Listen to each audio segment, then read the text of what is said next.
Chemistry 4 honours চতুর্থ বর্ষ 2020 সালের একটা প্রশ্ন, কৃষ্ণবস্তুর বিকিরণ কি? আদর্শ কৃষ্ণবস্তুর বৈশিষ্ট্য বর্ণনা করো।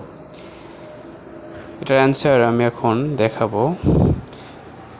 কৃষ্ণবস্তুর বিকিরণটা হচ্ছে যেসব বস্তু তার উপর আপতিত বিকিরণের পুরোটাই শোষণ করে, কোনো অংশকেই প্রতিফলন বা সঞ্চারণ হতে দেয় না, তাকে আদর্শ কৃষ্ণবস্তু বলে। কোনো কৃষ্ণবস্তু নির্দিষ্ট তাপমাত্রায় যেসব তরঙ্গদৈর্ঘ্যের বিকিরণ শোষণ করে, একই তাপমাত্রায় কৃষ্ণবস্তুটি এসব তরঙ্গদৈর্ঘ্যের বিকিরণ নিঃসরণ করে। আদর্শ কৃষ্ণবস্তুর হতে নিঃসৃত বিকিরণকে কৃষ্ণবস্তুর বিকিরণ বলে।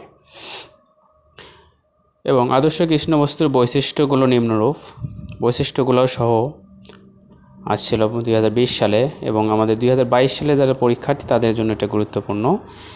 আদর্শ কৃষ্ণবস্তুর বৈশিষ্ট্যগুলো হচ্ছে, আদর্শ কৃষ্ণবস্তু দ্বারা বিকিরিত মোট শক্তি তার পরম তাপমাত্রার চতুর্থ ঘাতের সমানুপাতিক।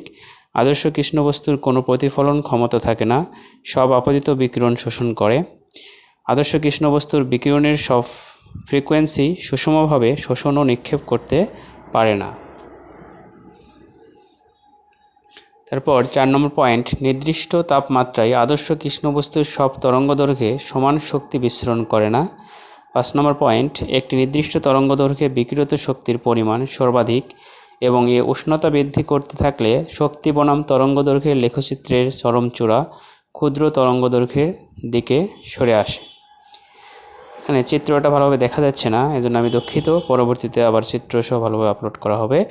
6 নম্বর পয়েন্টটা হচ্ছে, আদর্শ কৃষ্ণবস্তুতে নিক্ষিপ্ত বিকিরণ কৃষ্ণবস্তুটিকে যে তাপমাত্রায় উন্নীত করা হয় তার উপর নির্ভর করে, বস্তুটির প্রকৃতির উপর নির্ভর করে না। আজকের মতো এ পর্যন্তই। ধন্যবাদ। এবং পরবর্তী সকল গুরুত্বপূর্ণ প্রশ্নের উত্তর পেতে এবং physical chemistry, reaction mechanism, chemical স্পেকট্রোস্কোপির মতো কঠিন সাবজেক্টগুলোর মেন টপিকস অথবা কিছু গুরুত্বপূর্ণ কোশ্চেনগুলোর উত্তর আপলোড করব। আপনারা সবাই ইউটিউব চ্যানেলে সাবস্ক্রাইব করে রাখবেন সর্বপ্রথম প্রশ্নগুলোর উত্তর পাওয়ার জন্য। ধন্যবাদ।